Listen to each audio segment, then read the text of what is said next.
Video বৃষ্টি খাতুন। কেমন আছো তোমরা সবাই? আশা করছি অনেক ভালো আছো।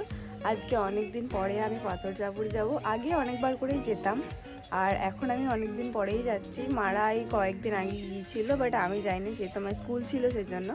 তো আজকে আমি আবার যাচ্ছি, তোমাদের কাছে সব কিছু শেয়ার করবো। কেমন লাগলো অবশ্যই কমেন্টে জানি। এবং কুয়াশা আমি ফার্স্ট টাইম দেখলাম। আসলে যখন আমি হোস্টেলে থাকতাম তখন তো আমাকে ভোরে ভোরে উঠতে হতো, তো তখন আমি ম্যাক্সিমাম ডেজ এরকম দেখতে পেতাম।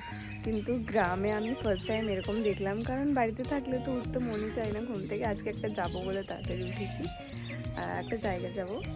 তো পেছনে জাস্ট দেখলে আমার কেমন জাস্ট হচ্ছে, লিটারালি এতটা সুন্দর লাগছে দেখতে, মানে বলার বাইরে।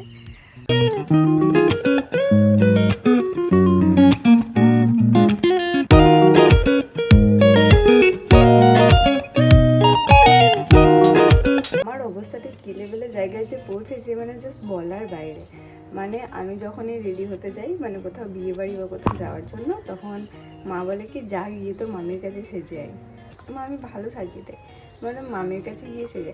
তো ওইরকম করে করে আমার কাছে এখন অবধি একটা মেকআপ প্রোডাক্টও নেই লিটারালি। মানে আমি কিনেই নিই, মানে জাস্ট আমি তো নিজে রেডি হই না, তো আমি কিনে গিয়েও করবো। বাট কোথাও যখন সিম্পল কোথাও যাই, তখন আবার আমাকে মেঘার কাছে যেতে হয়। আর তো মা বলে তুই কিনবি না, কিপটেমো করবি তো কী হবে। বাট আমি কিনি না তো এই রিজনের জন্যই। এবার মনে হচ্ছে সত্যিই কিনতে হবে। খুব বললাম না, সেজন্য মেঘাকে ডেকে নিয়ে চলে এসেছি ওর মেকআপ প্রোডাক্টগুলো ইউজ করার জন্য। এই যে এখন মেঘা রেডি হচ্ছে, দেন আমি হব। আমাকে সব থেকে বেশি ভয় লাগছে জানিস রোদের জন্য। সানস্ক্রিন থাকলে আমার রোদে তো মাথা না, কারণ এদিকটা তো হয়নি হেয়ারটা। হ্যাঁ, আমার সব থেকে ভয় লাগছে যদি বেশি রোদ উঠে যায়, আমি শেষ পুরো।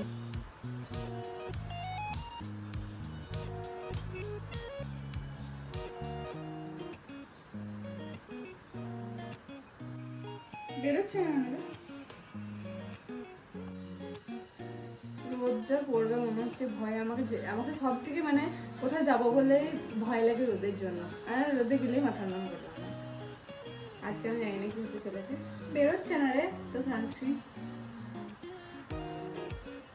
আমার সানস্ক্রিন আমাকে ছাড়া বের হবে না। ঠিক আছে, রেডি হই, তারপর দেখছি। দেখো দিদাং দেং টাকা। ফাইনালি আমি রেডি হয়ে গেছি, কিন্তু এখনো গাড়ি আসার কোনো নাম চর্চায় নেই। এদিকে বসে আছে কাস্টমার। আমাদেরকে কটার সময় আসতে বলেছিল? 7:30। এখন কটা বাজছে? 9:30।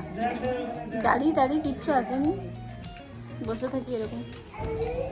এটা হচ্ছে আমার দিদির ছেলে। ও সেদিনকে ভীষণ এনজয় করেছিল, জাস্ট বলার বাইরে। এতটা পরিমাণে ডান্স করেছিল, আর যে ওকে ডান্স করাচ্ছে সে হচ্ছে মেঘা, আমার মামাতো বোন। আর ও এত ভালো ছেলে, যার কাছে যাবে তার কাছে এত হাসি খুশি থাকে, মানে কাঁদেই না বলতে গেলে। আর যেখানে যাব আমরা এনজয় করবো না সেটা তো হতেই পারে না। আসলে আমাদের দলটা অনেক বড় ছিল, যেহেতু অনেকজনের বিয়ে হয়ে গেছে সেজন্য দলটা একটু ভেঙে যায়। বাট তবুও আমরা চেষ্টা করি সবখানে যাওয়ার জন্য। আমরা সবাই মিলে একসাথেই যাই এবং আমরা ভীষণ এনজয় করি। আর যেখানে যাব সেখানে গান হবে না, নাচ হবে না সেটা তো হতেই পারে না। আমরা যেখানে যাই খুব হাসি খুশি থাকি।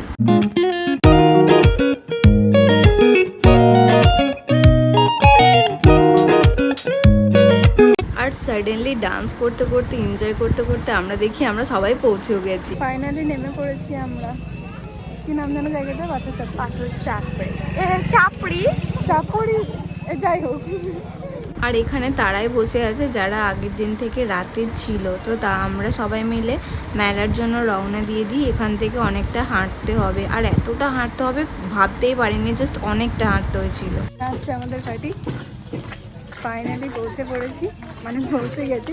আমার কথাগুলো উল্টো পাল্টা কেন আসছে বুঝতে পারছি না। জব করছে, খুব ভালো জব, চাকরি। মধু কেমন লাগছে জবটা করে? কি জব বলতো? খাওয়াচ্ছিস ছেলেটাকে?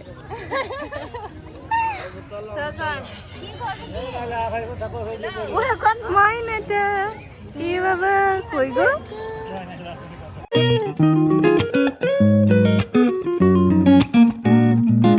কথায় আছে না, যেখানে বাঘের ভয় সেখানেই সন্ধে হয়। তো আমি সকাল থেকেই ভাবছিলাম যেন মেলাতে রোদ না আসে, আর এতটা পরিমাণে রোদ হয়েছিল সেদিনকে, জাস্ট কল্পনার বাইরে।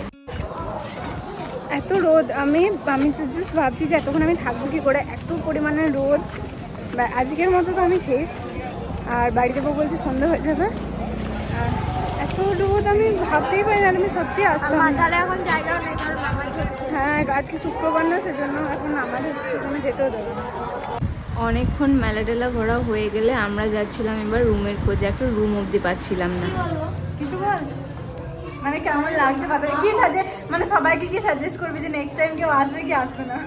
তো তোমরা নেক্সট টাইম কেউ আসবে না, একদম বাজে, তোমরা একটা রুমে সত্যি সত্যি খুব বাজে। আজকের ভাগ্যটা আমাদের এতটাই খারাপ, একটা রুম অবধি পাচ্ছি না 2 ঘন্টার জন্য। তো একজন আমাদেরকে বসতে দিয়েছে, মানে এতটা ভাবলাম সত্যি আসতাম না। আগে আসতাম, আগে আমরা 2-3 রাত ছিলাম, তখন ভালো ছিল। বাট আজকে চলে যাওয়াটা, কেউ দিচ্ছে না, রুমই পাচ্ছি না, সব বলছে বুকিং হয়ে গেছে। এখানেই বসে আছি, কিছু করার নেই, আপাতত বসতে তো পেয়েছি, এটাই অনেক। চুড়িটা আমি মায়ের জন্য নিয়েছি, এটা। আমরা যেদিন গিয়েছিলাম সেদিন শুক্রবার ছিল, সেজন্যই আমরা মাজারে ঢুকতেও পারিনি প্রথম, কারণ সেদিনে জুম্মার নামাজ হচ্ছিল। তো তারপর অনেকক্ষণ মেলা ঘোরা হয়ে গেলে আমরা একবার ফাইনালি চলে যাই মাজারে, একটু মাজারটাকে দেখার জন্য। তারপর বেরিয়ে আবার চলে আসি। আর এদিকে কী সব দোকানে ছিল, কাপড় টাপড় কে জানে কে নেয়। তারপর আমরা দেখতে পাই এখানে অনেক ধরনের ডান্সও হচ্ছিল, আর গোলাপ জল এত জোরে ছেটাচ্ছিল জাস্ট বলার বাইরে। আমার মুখে অবধি পেয়ে গেছিলো লাস্ট পর্যন্ত, কিন্তু আমাকে একটা দাদা বলেছিল যে ওখান থেকে সরে আয়। আমি কিন্তু জানতামই না যে ওরা গোলাপ জল ছেটাবে, আর কেমন একটা টেস্টটা মুখে জাস্ট লেগেছিলো, এত বিচ্ছিরি লাগছিল জাস্ট বলার বাইরে। তো তারপর আমরা এখানে অনেকক্ষণ এনজয় করে দেখি, দেন আমরা আবার চলে যাই দুবরাজপুর ড্যামে। মাজার ঘুরে শখ মিটলো না, আবার চলে এসেছি দুবরাজপুর ড্যামে, নীল নির্জন সামথিং। যে প্লেসটা জাস্ট এতটা সুন্দর, লিটারালি ভীষণ সুন্দর।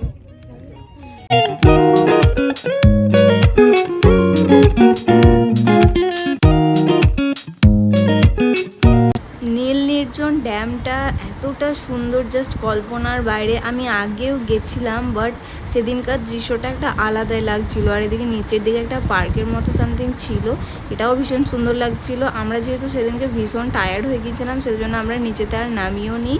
তারপরে আমরা ব্রিজে একটু ফটো তুলি, দেন তারপর আমরা আবার গাড়িতে চেপে যাই। সেদিনকে ভীষণ টায়ার্ড হয়েছিলাম দুটো জায়গায় একসাথে যাওয়ার পর। এখানেই চলে যায়, শেষ ঠিকানা হচ্ছে আমাদের টিউশনের স্কুল। স্টুডেন্টদের দুঃখটা বুঝবে।